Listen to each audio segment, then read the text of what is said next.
Welcome to Sam's Playbook, your mom's favorite podcast. I am your host, your favorite yapperina, Sam Downs. Welcome to the shit show. What an amazing start to preseason it's been, guys. I can't even pinpoint what has been better, but I can't wait until it's over so I can put like a compilation of my favorite breakout stars, my favorite plays and everything, and what teams were really shining during preseason, and maybe what teams should move the second, third strings up the depth chart, you know? But a lot of those haven't come out yet. There's some teams that are waiting to put those out. So we'll have to see. I'm excited to see the changes that some of the teams make, but sometimes it happens, sometimes it doesn't, but we'll just have to see. And it was wildly entertaining to me, and it gives me perspective on how the second, third string players will do in case on injuries on the starters and everything. And some teams have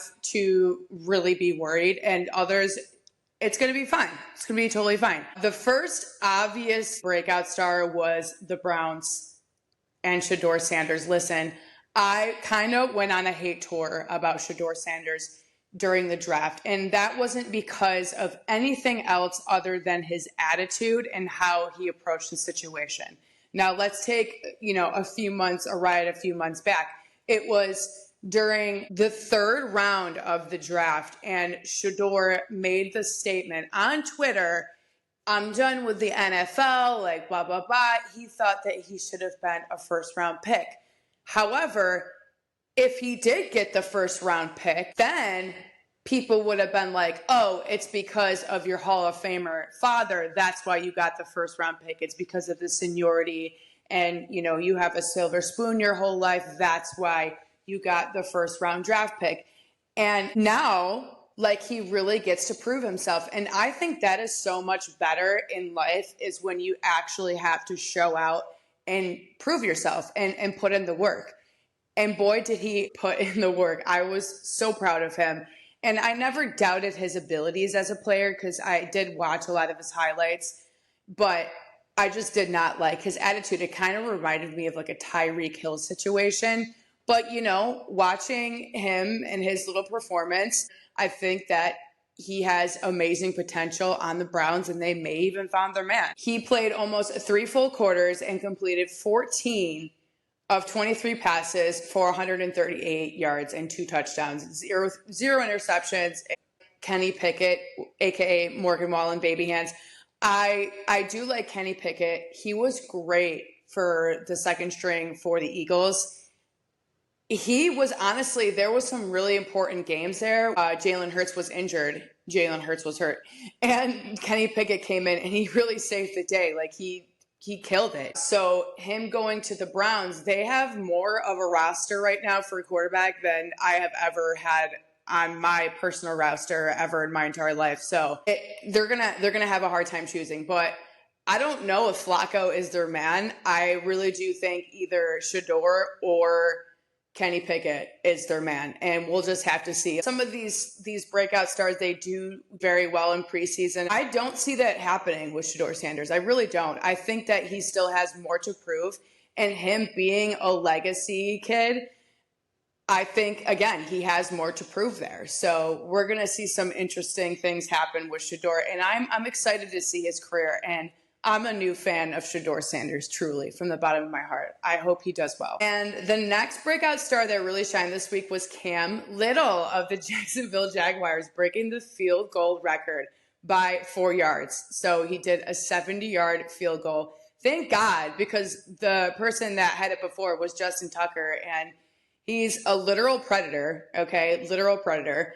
And, we don't need him near any field goal or NFL stadium or any massage parlor, okay? And I'm excited for somebody other, because the Raiders versus the Seahawks game was electric, okay? I betted on the Raiders to win, but since it was a tie, I didn't win that. And I'm just so mad. I did win on the spread, but not on the money lines. I was so pissed about that. Whatever. But just watching the game was so fun.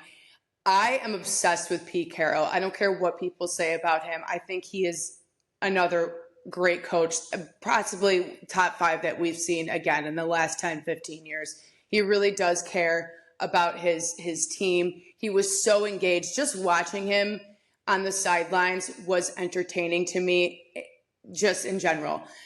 I just see, I'm kind of going off far field here, but I see him being such a good father and a good husband in real life.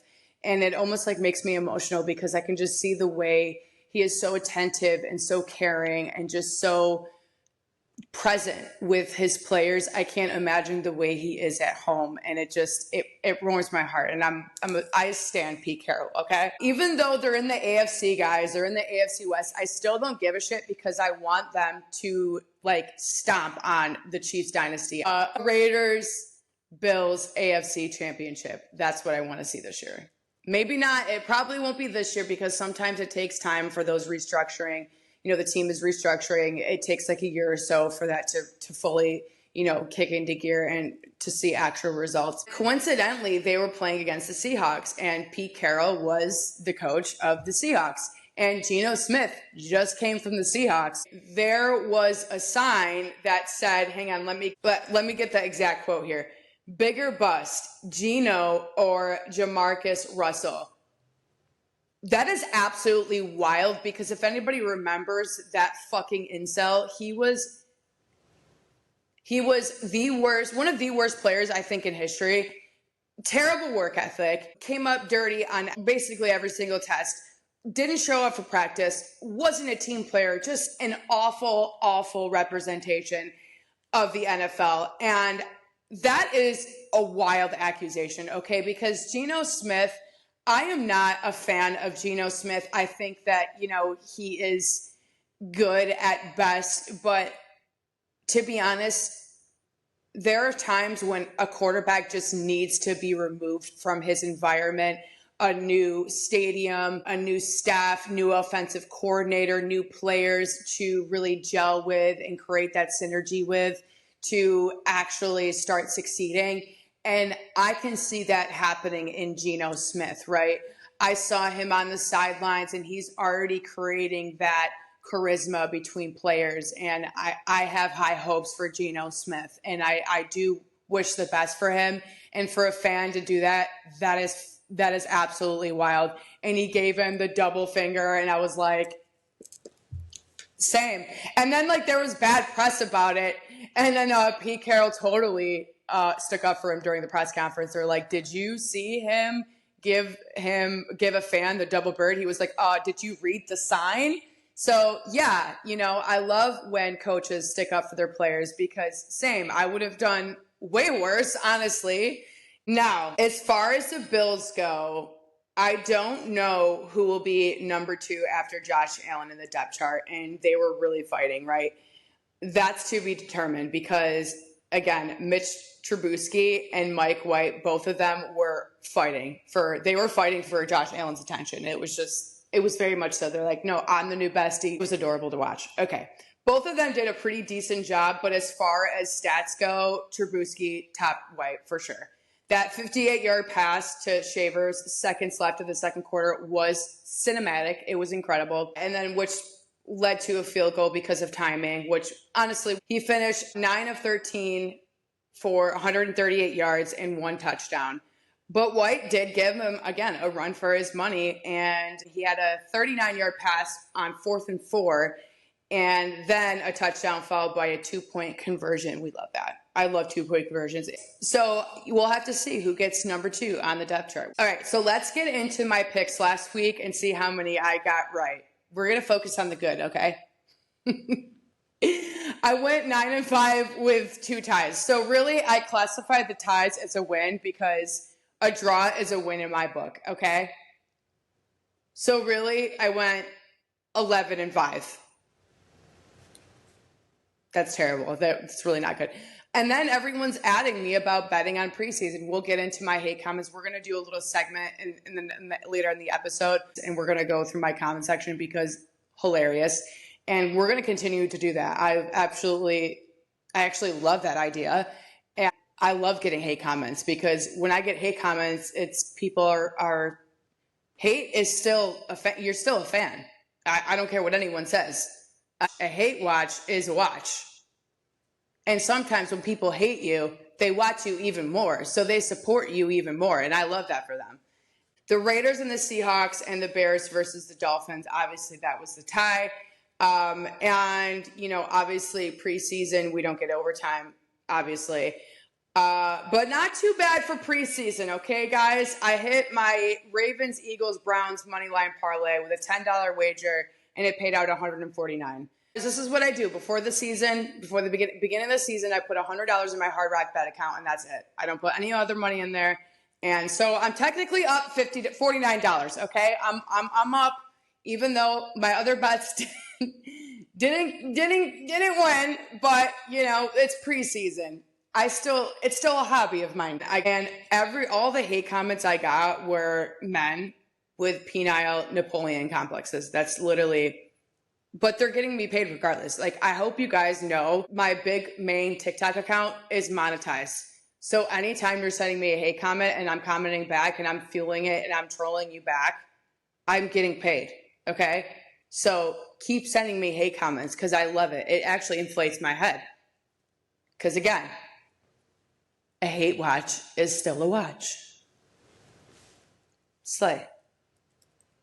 Okay, for preseason week 3, coming up, we have the Titans versus the Falcons. And obviously, this is going to be very freaking obvious. But the Titans are favored here. Wild, absolutely insane.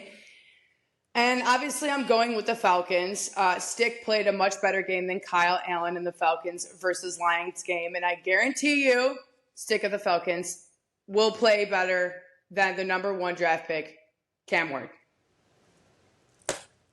Literally. And actually, that's why they're favored. That's why. Granted, Cam Ward only played the first 2 drives last game. 5 out of 8 completions for 67 yards with 0 touchdowns or interceptions, or didn't take a sack. So, plus the Falcons defense was plowing through the Lions, okay? They were plowing through their offense, but their second string offense, just saying. So it's further justifying my pick for the Falcons in week 3. Okay. Chiefs versus Seahawks. Last week, the Chiefs were beat by the Cardinals, but I picked them to win. The Chiefs. I did. But this one is a toss up for me. The Seahawks did tie with the Raiders, but I ultimately think the Chiefs have a better second and third string offense than the Seahawks. Mahomes did make a little debut for a little bit, but then he had to go back on the sidelines and play with his wife's new tits. Slay, I would too. But he did score a touchdown. And Minshew, I think that's how you say it. Minshew, sorry guys, I'm dyslexic and sometimes it's hard for me to pronounce words, especially last names. He killed it too, and so did Zappy. So I'm going with the Chiefs again. Packers versus the Colts. Now, the Packers looked so bad against the Jets. It was embarrassing in their own stadium. Last week, I thought they would really pull through, but it wasn't meant to be. While the Colts were almost neck and neck with the Ravens, the first offensive play the Ravens threw was a Colts interception, which didn't lead them to a touchdown, but a field goal. However, both the Colts defense and offense will literally eat the Green Bay Packers alive. They'll eat their lunch, breakfast, and all that good stuff. So Green Bay win for sure. Or no, sorry. Why did I say that? That is a fucking typo, guys. We're going to fix that right now. All right? Right now. Colts win for sure. Colts. Okay. Patriots versus the Vikings.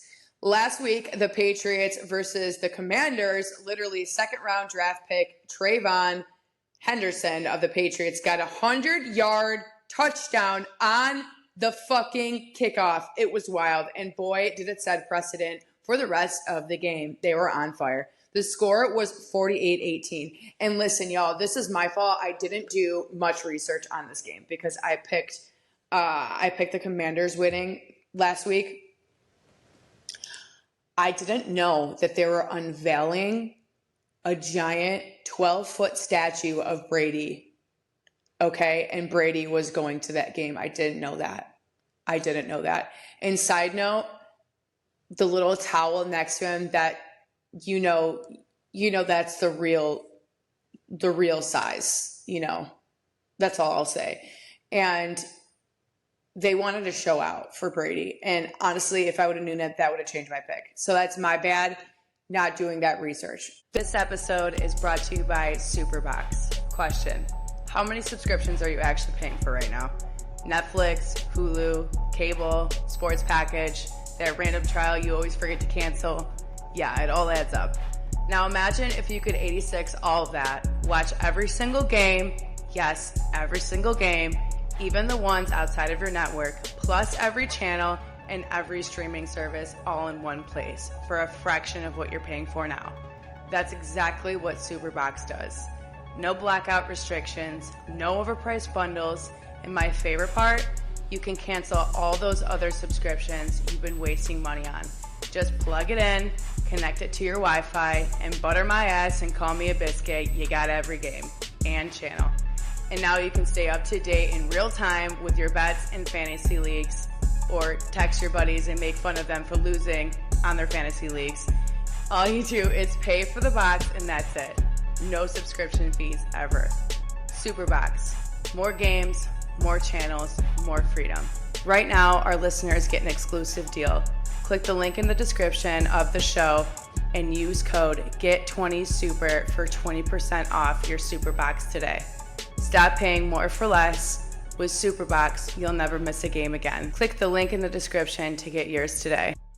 The Vikings won their game against the Texans, finishing at 20-10, right? And the 2010 Vikings, their defense was very strong with some sacks, great pressure in the pocket, 2 interceptions, and only allowing 10 points for the Titans. This game will be, again, a high-scoring game, and we may see a lot of interceptions and more of like an entertaining kind of like a backyard football type of game. I'm going with the Patriots on this one. All right, the Dolphins versus the Detroit Lions. Last week, the Dolphins versus the Bears, again, was another tie game. I picked the Dolphins last week as well over the Bears. But you know what? If they didn't go into overtime, I do think the Bears would have won that game for sure, in my opinion. But the Lions are still looking definitely better overall. So I'm going with the Lions. Easy pick for me. Browns versus the Eagles. Shedeur Sanders. Again, I'm excited to see him play again. I don't know if it's probably going to be not for long, just a few quarters, if that. But it's conflicting to me personally because I do have a love for the Eagles. The Browns put up an insane fight against the Panthers, but again, they're the Panthers. But even against the Eagles' second string, it will be great practice for him. However, no. Eagles win over the Browns. Next, Panthers versus the Texans. Easy choice, Texans. Okay? The Texans, second and third, have a stronger edge to them, and I think their defense is going to plow through the Panthers' offense. Texans for sure. Even if Bryce Young is playing, Texans.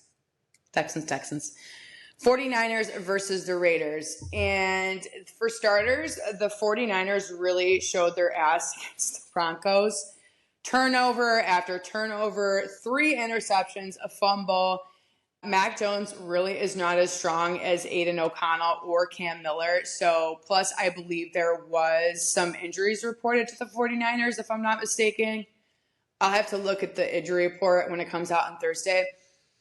But the Raiders are favored, and I'm definitely siding with the favorite here, and I'm going with the Raiders. Chargers versus the Rams. Now, I just think overall the Chargers are looking more healthy than the Rams are, and I'm sorry, Rams fans. They get really mad when I say this. I have a lot of Rams fans that follow me, and okay, chill out. I'm not like talking about your mom, okay? You don't, it's not that serious. It is to you, though. I would definitely pick Trey Lance over the Rams QB Stenson. Just keeping this one short and sweet. Chargers. Okay. Nothing smart to say. That's it. Chargers. Tampa Bay Bucks versus the Steelers. if Tampa Bay sends out their Avengers on this one, and they start more of their star players, this would be an easy choice for me, especially with Jalen McMillan making those amazing completions last week. Holy shit, that was great. However, even if the Steelers were to start their star players, I would still pick the Bucks over them. I just honestly, guys, this is a little secret, not a secret. I have open hatred against Aaron Rodgers. I retire, dude. Retire. You are ruining your legacy. Just stop it. Stop it right now. The Steelers did play well against the Jaguars offensively, but defensively they allowed the Jags to score 25 points.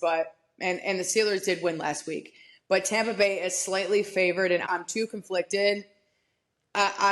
This one could go literally either way, but I do think it's going to be like a higher scoring game. But I'm going with the Bucks. Okay. Jets versus the Giants. This game, no opponent gets home field advantage, which I'm sorry. Let me just go on a tangent about this. These are technically two New York teams, but their stadium is in New Jersey. Like, why don't they become the New Jersey Jets? All right, hear me out. New Jersey Jets, or keep it the New York Jets. Whatever, fine. But move the Giants to like Albany. Like, you have Buffalo in Western New York, okay? And then you have two of the same teams in one stadium. It's very confusing and it's just dumb, if you ask me, okay? And it's in New Jersey. It's not in New York. And I know like that part of, the slums of New I really don't like New York City anyways. They classify that like that's New York to them. Like, you're almost in Hoboken, okay? Like, no, that is not. Stop it. That is Jersey. I digress. Giants low-key crushed my soul last week when they beat the Bills, but honestly, I have nothing constructive to say here. I'm just going to go with the Jets. Benny and the Jets. Yes, we're going with the Jets. Okay, the Ravens versus the Cowboys. Last week, both the Ravens and the Cowboys fought the good fight. The Ravens won against the Colts, but the Cowboys did lose against the Rams. But they did put up a good fight, though. The Colts tried their best. They did. The Ravens had an insane 87-yard punt return touchdown. It was orgasmic. I think the first quarter...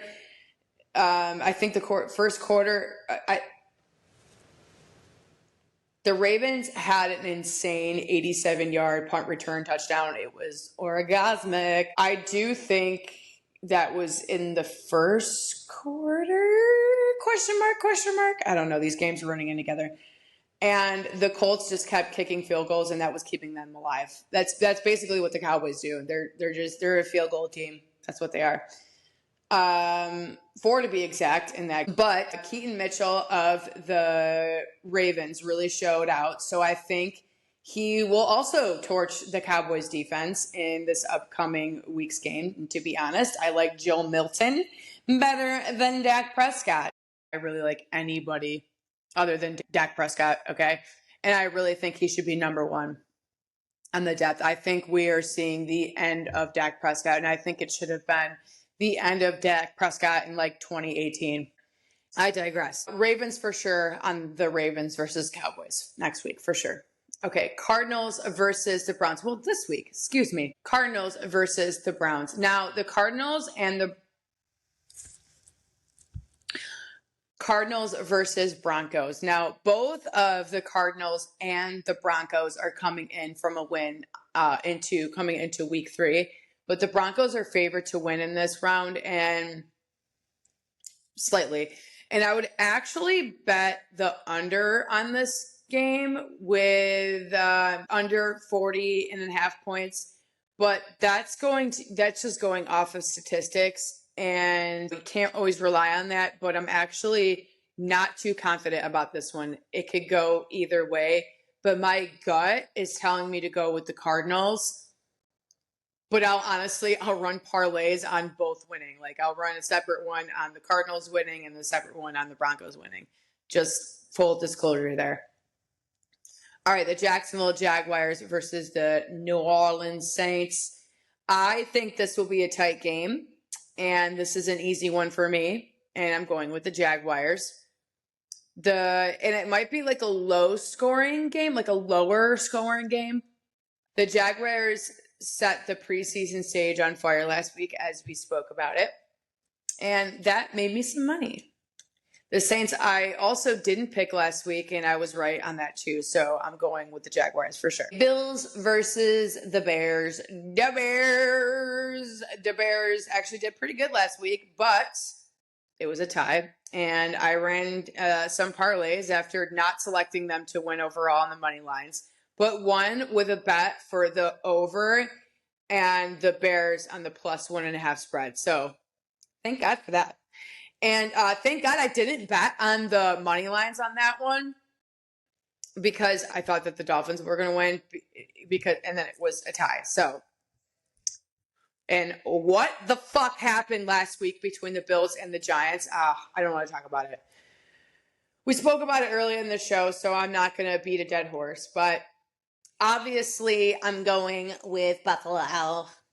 And I hope we'll be seeing more of Trubisky, maybe a little Allen cameo too. That'd be cool. Buffalo +1.5 over 40.5 points. Buffalo win.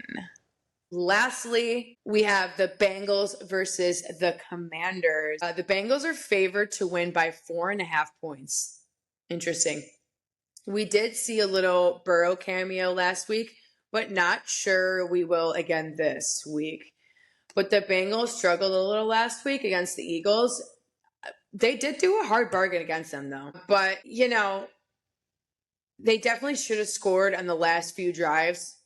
But ultimately, they lost 34-27. This game, I think, will be a close one. But I do think the Bengals will pull through on this one. So I'm going, even though they're playing in Washington, I'm still going for the Bengals. Now, this is my favorite segment. We're going to do this every week because I get these every week. We're going to go into a deep dive of Sam's hate comments, into the hate comment section. I love it. Okay. And sometimes you have to check, view folded comments because people are so funny. They don't know how to filter out certain words and be creative.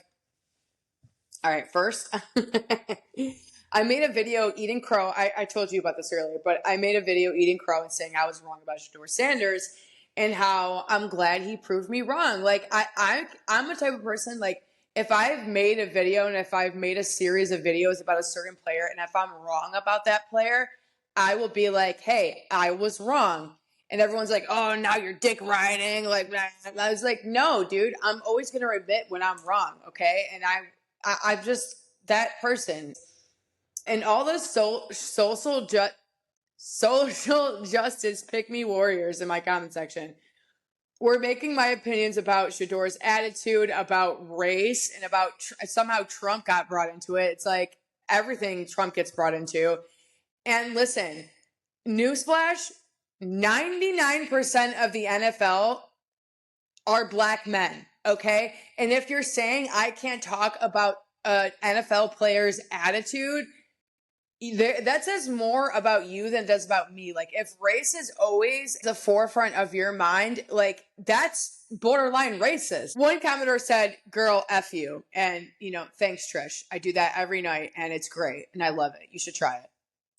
Dude called me a donut.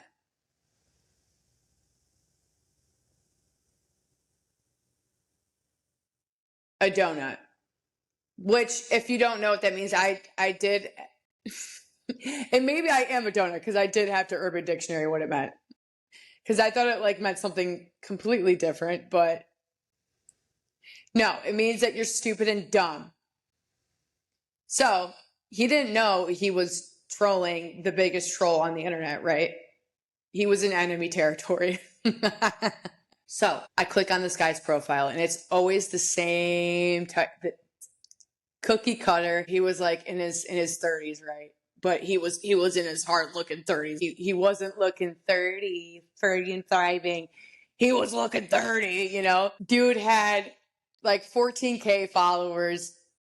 Dude had his Cash App, his Venmo, and he had the trifecta, and his Snapchat in his bio. I'm sorry. A grown man who actively puts his Snapchat in his bio. First of all, you're a predator because only like kids use Snapchat. Like, why? Or you're like cheating on your wife or something. And strangers on the internet, Cash App and bio for what? Your mediocre content. You think that people are going to send you money as a grown man? Wow, why don't you get a job? So I was like, you know, it's even more donut than this video is a grown man with a Snapchat, Venmo, and Cash App in his bio. He blocked me after that. Love it. Okay, next was, quote, betting on preseason is insane. Caring about preseason enough to bet on games is insane. Making multiple videos crashing out about losing your bets on preseason game is biblically insane, all caps. Listen, call _me _x-ray. Another mediocre content creator with another Cash App in his bio. Go figure. So if you're broke, tell me that. Just say that. Just say I'm broke and I can't bet on preseason. I don't have money to light on fire, okay, if I lose my bets. Just broke. Just say that. And guess what? Again, I'm a content creator in the sports sector. So making videos on bets and content on betting on preseason and football is content and it gets me paid. Hello. So, you know, that's all I'm going to say. My accounts are, again, monetized. So crashing out, making videos, betting on preseason, whether I win or lose, is making me money. Something you don't know anything about because you have your Cash App in your bio. You fucking brokey. Ew. Also, I'm up $50, so I'm going to go and, you know, fill up half my tank with that. No. I always stack it up. That's what I do. I stack it up. And then sometimes I lose it at the end of the season, betting on Bills. I'm not going to do that this year, though. I'm not. I'm cashing out. And the AFC Championship. That's what I'm doing. I have more fishing for troll content in the pipeline this week, so be sure to tune in next Tuesday for more of my favorite news segment, Hate Comment Highlights. I absolutely love this so much. If you guys have a small business that you want me to shout out, I don't have one this week. Let me know. Please send me a DM or an email. Sam's Playbook podcast at gmail.com. I would love to support, do whatever I can, and shout your business out. And yeah, or if you are a brand that you want to sponsor and give me a little affiliate code to give me some commish, I'll make lots of videos for you. And all right, guys, that is a wrap of episode 2. I thought that was so fun. This is like such a passion project for me. I can't wait. Next week, we are going to be in Tampa. So this whole setup here, well, first I have to do Tuesday's show, Squirrel, and we're going to do probably like a special for the preseason game against the Bucks. So I'm going to Tampa Bay. So we're going to get crazy. Like I bought a table just to break it. Probably have some live streams, maybe live stream on Twitch. I haven't decided yet, but we're definitely going to do a live stream. So I will keep you updated. So follow my social media pages that will be linked everywhere in the description, and check out Superbox. Seriously, I love that thing. It has changed my life. I was able to flip back and forth to every single game.